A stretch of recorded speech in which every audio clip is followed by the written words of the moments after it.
Hey everyone, welcome back. So you've been sending in some really interesting stuff lately. Yeah. Articles, excerpts, all sorts of things about kind of taking control of our thoughts Yeah. and creating a bit more space mentally.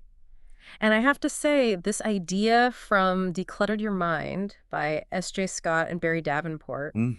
about how much our thoughts actually impact how we feel, I mean, that's resonating with me big time. Oh, totally. And I think that's the heart of what we're trying to do with this whole deep dive. Right. It's not just about summarizing what you've sent in, but actually pulling out those Yeah, nuggets, those actionable insights that people can actually use absolutely. to feel a little bit more peaceful and focused. Yes, and one of the things that keeps popping up is this concept of mental clutter. It's like we all have that junk drawer, right? Sure. Full of stuff we don't need. But this is like the mental equivalent. It's this constant stream of thoughts. Wow. And it's everything from random useless thoughts to, the not so nice self-talk. Yeah. Oh, especially that. And it's funny, when you actually stop and think about just how many thoughts we have, Oh my gosh. it's a lot. The book mentions something like 50,000 thoughts a day. That's a lot of thoughts. It is. And then you add in the fact that our brains are so incredibly complex, Right. right? Billions of neurons firing away. Mm. So while obviously we need to think, Mm-hmm. it can so easily get stuck in this spiral. Which I know so many of us can relate to, right? Yeah. It's that feeling of being completely overwhelmed by your own thoughts, and it's like, how do you just turn it off? Right. The book uses this great analogy of negative thoughts being like a game of whack-a-mole. I love that. You bat one down and another one pops right back up. Oh, it's so true. And this is actually a really important point that keeps coming up in what you've been sending. Yeah, okay. You actually have more control over your thoughts than you might think. Really? Yeah. There's this idea of a conscious self that can learn to manage this whole mental whirlwind. Okay, so that's what we're really going to unpack today. Exactly. Some practical habits and mindfulness techniques Mhm. from your material that can actually help people take control. Love it. Okay, so let's dig in. Why are we so prone to these negative thoughts? Well, one of the big reasons, and Rick Hansen talks about this a lot, Okay. is that our brains are fundamentally wired for survival. Oh, yeah. So think about it this way. Our brains have what's called a negativity bias. Mm-hmm. We're naturally inclined to overestimate threats, Okay. underestimate opportunities, and sometimes even underestimate our own resources to deal with things. That makes sense. So this deeply ingrained tendency is why those negative thoughts can feel so real and powerful. So like our internal alarm system is a little overzealous. It's like we're constantly on high alert for danger. Exactly. And, another layer to this whole mental overload thing is this idea from psychologist Barry Schwartz called the paradox of choice. Okay, I've heard of that. What's that about again? So we tend to think that more choices mean more happiness, right? Right, more options, Right. more freedom. But actually, when we're faced with too many choices, it can lead to more anxiety and less satisfaction. Oh, that's interesting. I can see that.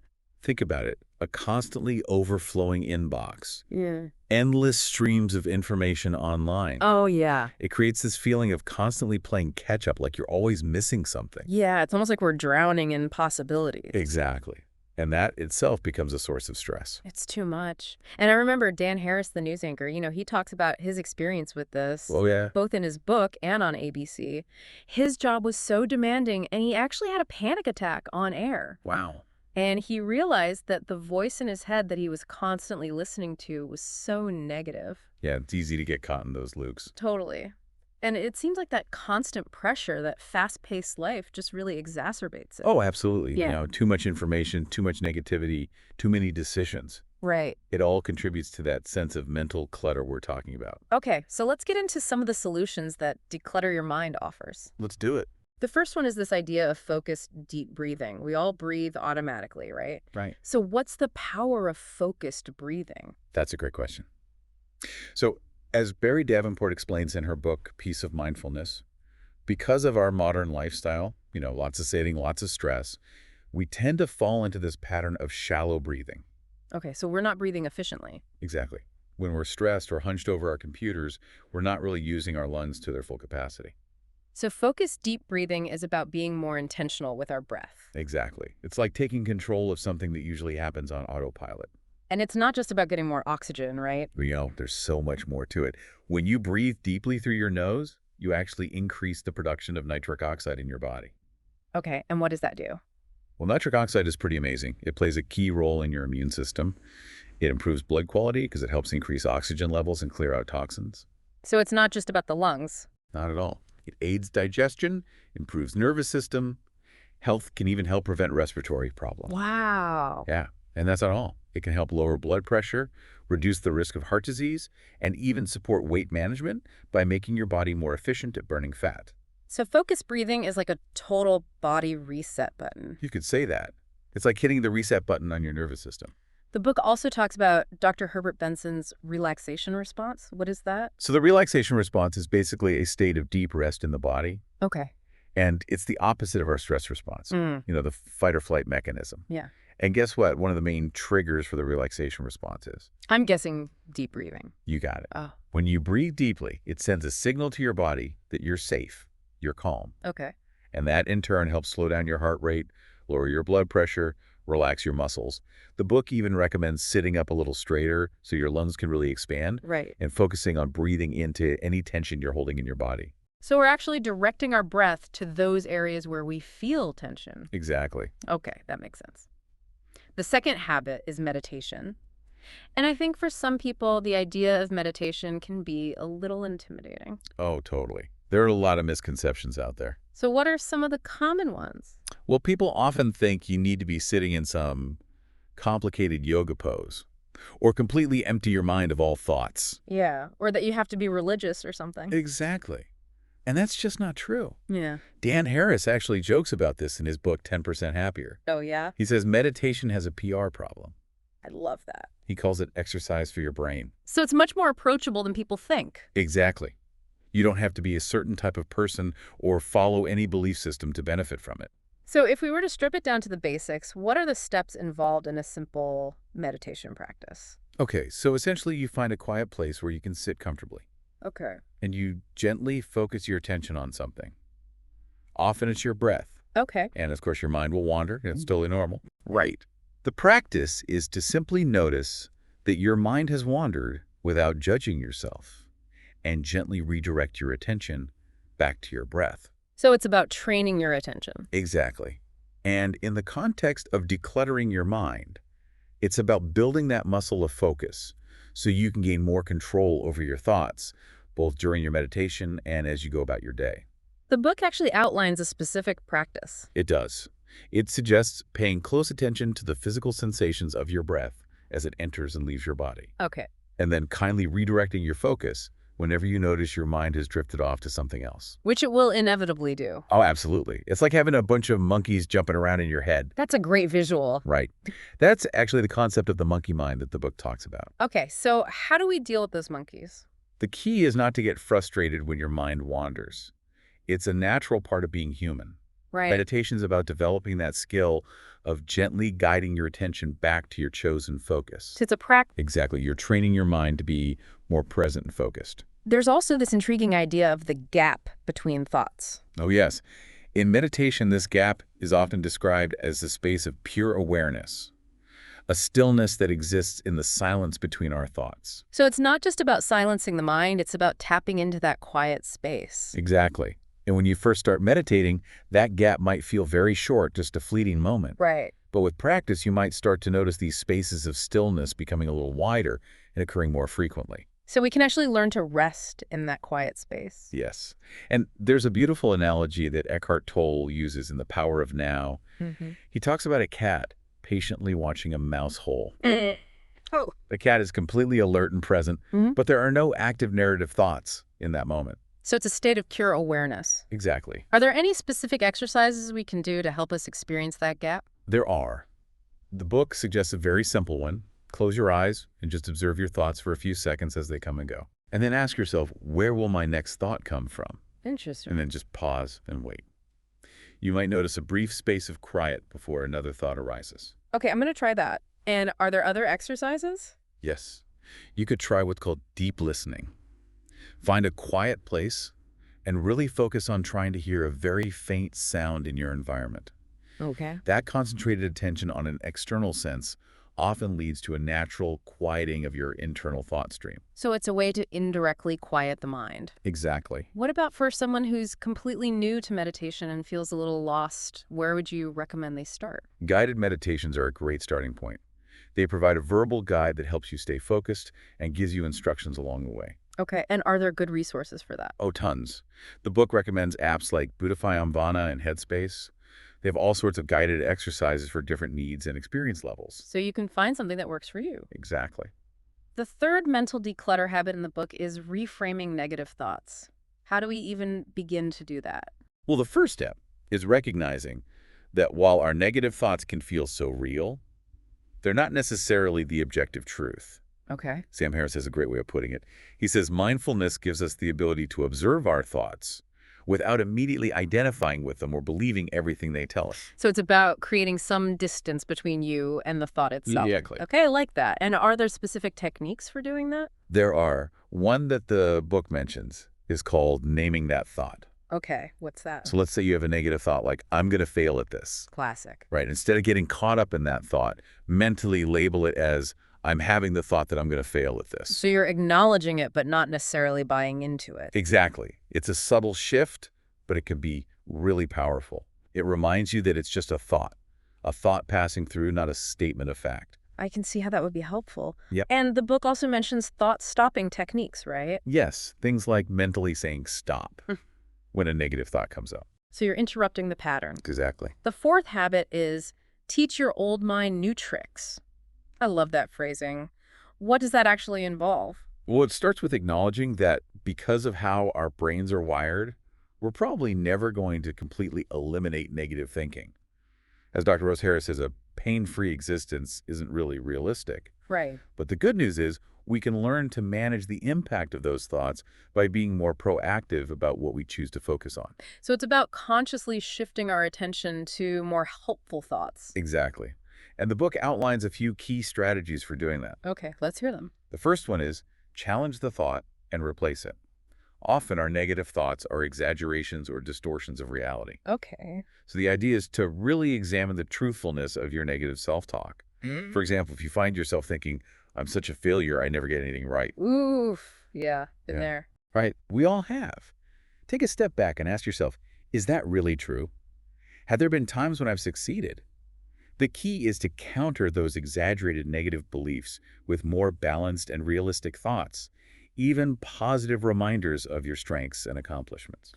So it's about being more objective and compassionate with ourselves. Exactly. What about when the negative thoughts are actually true? What do we do when we're facing a difficult reality? That's a great question. And that's where the second strategy comes in practice acceptance. The book emphasizes that resisting painful realities often just adds another layer of suffering on top of the initial pain. Okay, so it's not about pretending things are okay when they're not. Right. It's about recognizing that sometimes things are hard and allowing yourself to feel those feelings without getting completely swept away by them. So it's about approaching those challenges with a clearer mind. Exactly. The third strategy is take mindful action. What does that look like in practice? It's about channeling the mental energy we often waste on overthinking into more focused thinking and then purposeful action. Okay, so instead of getting stuck in those mental loops, we take action. Exactly. When you notice your mind spinning in circles, try engaging in an activity that requires your full attention. Ideally, something you find meaningful or enjoyable. Something that aligns with your values and goals. Can you give some examples? Sure. Things like writing, playing a musical instrument, working on a challenging problem. Anything that actively engages your mind and pulls you away from that aimless rumination. So it's about finding a healthy outlet for that mental energy. Exactly. The final strategy in this section is set a worry timer. Oh, yes. This is a good one. How does that work? So the idea is to contain your worry instead of letting it take over your entire day. Okay, I like that. You actually schedule specific times, maybe 15 or 20 minutes to worry. Like a meeting with your worries. Exactly. And then throughout the day, if you catch yourself worrying outside of those designated times, you gently remind yourself that you have a time for that later. So you're postponing the worry, not suppressing it. Exactly. And when your designated worry time arrives, you allow yourself to fully engage with those concerns, but only for that set amount of time. Okay, and what happens when the timer goes off? You consciously shift your focus to something else, something more productive or enjoyable. The book suggests having your worry sessions earlier in the day and maybe a brief one in the late afternoon, but avoiding them right before bed. Yep, hands. So we've talked about decluttering our thoughts. Now part 2 of Declutter Your Mind shifts our focus to decluttering our life obligations. From And the book really emphasizes the importance of aligning our daily actions with our core values. Why is that so crucial? Well, when there's a mismatch between what we truly value and how we're actually spending our time and energy, it creates a sense of unease. Right. It can lead to dissatisfaction, anxiety, even depression. If we haven't consciously identified our core values, our lives can easily get hijacked by external pressures and expectations, So we're living someone else's life, essentially. in a way. Yeah. And that can leave us feeling unfulfilled and off track, even if we can't quite put our finger on why. So the first strategy is to identify your core values. How do we actually go about figuring out what those are? Well, the book highlights that when our values are undefined, we tend to feel adrift. Okay.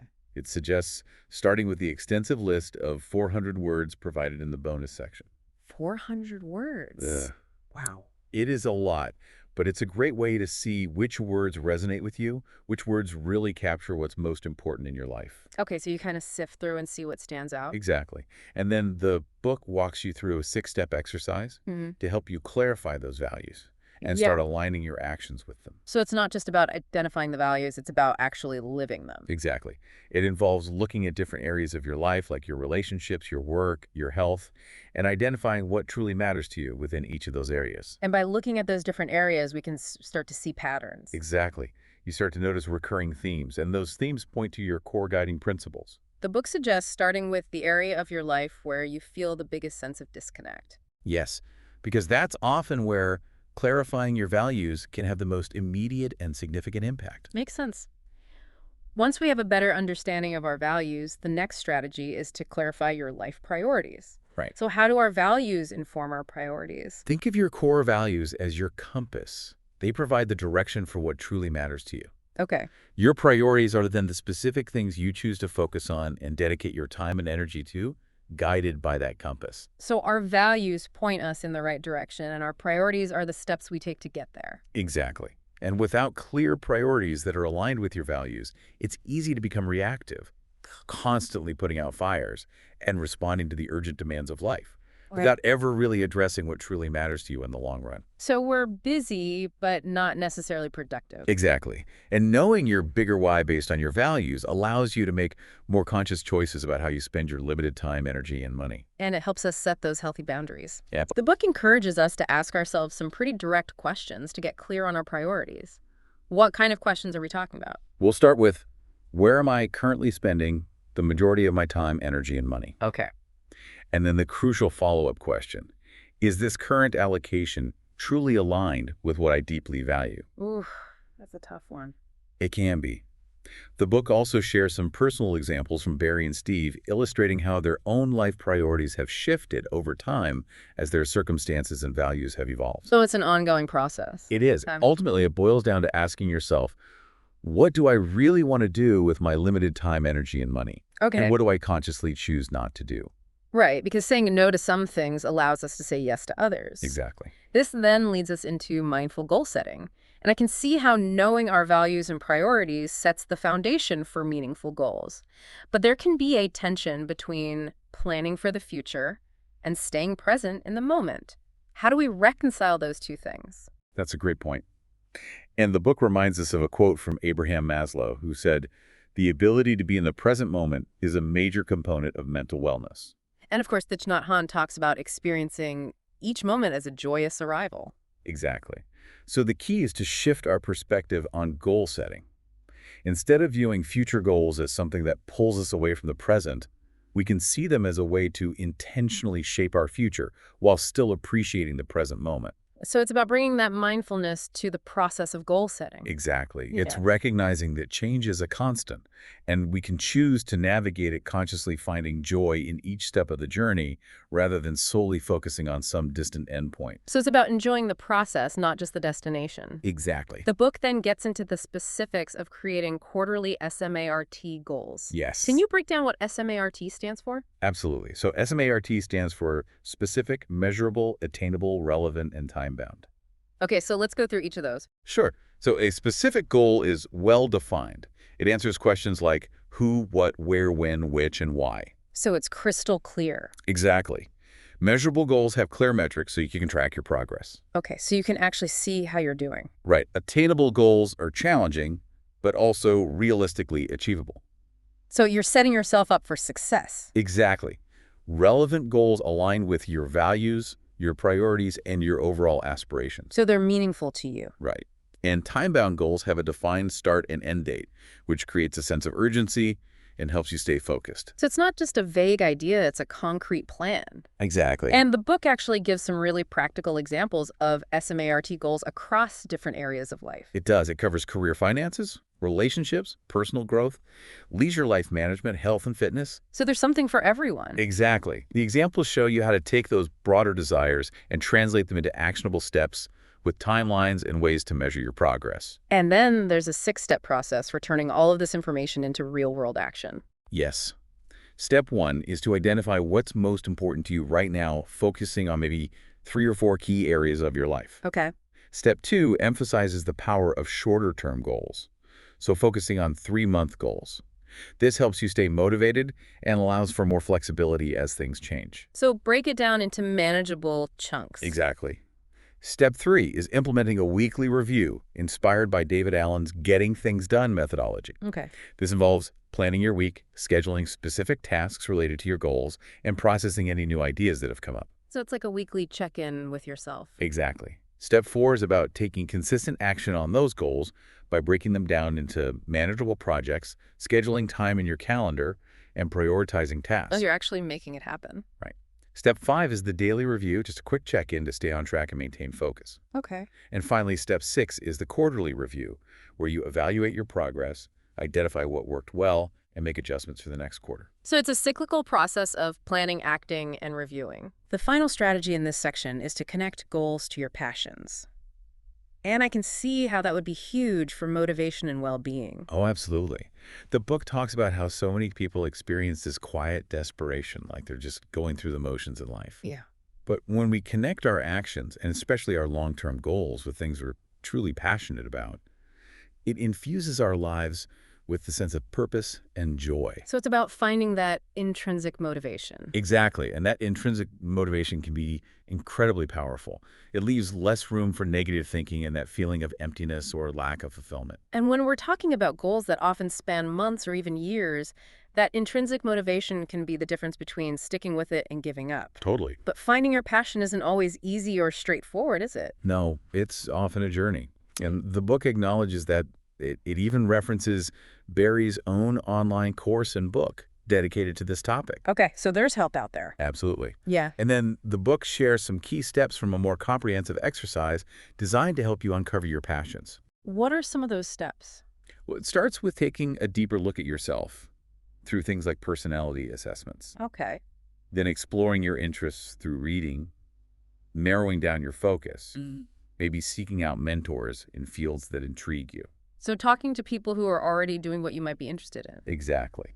And then brainstorming concrete action steps, taking those initial small steps, even if they seem insignificant. So it's about taking action even if you're not 100% sure what your passion is yet. Exactly. It's an active process of experimentation and exploration. And a key takeaway is that sometimes you have to start moving in a direction and see where it leads. As Greg Johnson says, it's about focusing on the journey. Beautifully put. So to wrap up, we've really delved into some powerful strategies from the material you sent in to help manage your thoughts and create a more decluttered life. We have. We started with understanding why we tend towards negativity, then explored those practical mental decluttering habits, like focused breathing, meditation, and reframing those negative thoughts. Right. And then we shifted to decluttering our life obligations by getting clear on our values, clarifying our priorities, and setting those mindful SMART goals that are connected to our passions. You now have a whole arsenal of tools to choose from. Each one is designed to help you quiet that mental chatter and cultivate more peace, focus, and intention in your life. And we encourage you to pick one thing that really resonated with you and commit to trying it out this week. Yes. Remember that consistent small steps, as the book highlights in its 8-step process for building new habits, are what lead to lasting change. Absolutely. So we wish you all the best as you continue on this journey towards a less cluttered mind and a more fulfilling existence. You're here. And one final thought for you to ponder. When you think about your life right now, Which area feels most in need of some decluttering? Good question. Is it your thoughts, your obligations, your relationships, your physical surroundings, your activities, the distractions you face, or even just your ingrained habits and actions? Lots to think about. And what's one small manageable step you could realistically take today in that direction? Go for it. Until next time, See ya. take care.